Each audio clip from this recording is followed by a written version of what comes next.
ఒక నోరొప్పల జర్నలిస్ట్ గాడు అంటాడు, కడియం శ్రీహరిని కేసీఆర్ ఏం తక్కువ చేసిండు, కేసీఆర్ మోసం చేసినాం అంటుండు. అరే నోరొప్పల జర్నలిస్ట్ గా నీకు చెప్తా నేను, కేసీఆర్ మోసం చేసిన దాంట్లో కడియం శ్రీహరి ఏం చేసిండ్రా? 0.% కూడా కాదు. రాసుకో, నేను చెప్తున్నా. టైగర్ నరేంద్ర పేరు అందరు ఈనే ఉంటారు.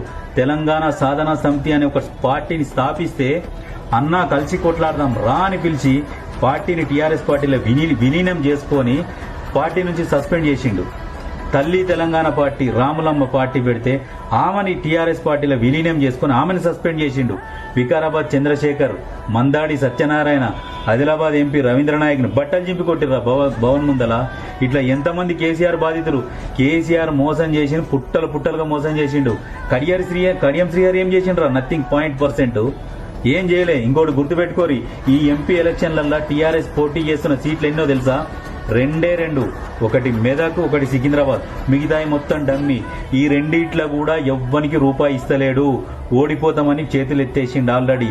గుర్తుపెట్టుకోరు, 6 నెలల క్రితం కూడా నేను చెప్పిన టీఆర్ఎస్ గుద్ద కింద కిలోమీటర్లు రాకినా ఈసారి అధికారం రాదని చెప్పిన. ఈ ఎంపీ ఎలక్షన్లలో కూడా చెప్తున్నా, ఒక్క సీటు కూడా గెలవదురా టీఆర్ఎస్. రాసి పెట్టుకోరి. ఎందుకంటే టీఆర్ఎస్ పార్టీని నమ్మేటోడు ఎవడు లేడు. రేవంత్ రెడ్డి మామూలుడు కాదు, న్యూక్లియర్ బాంబు. అక్కడ మోడీ అణుబాంబు. వీళ్ళతోని తట్టుకోవడం కేసీఆర్ తాతతోని కూడా కాదు. రాసుకో.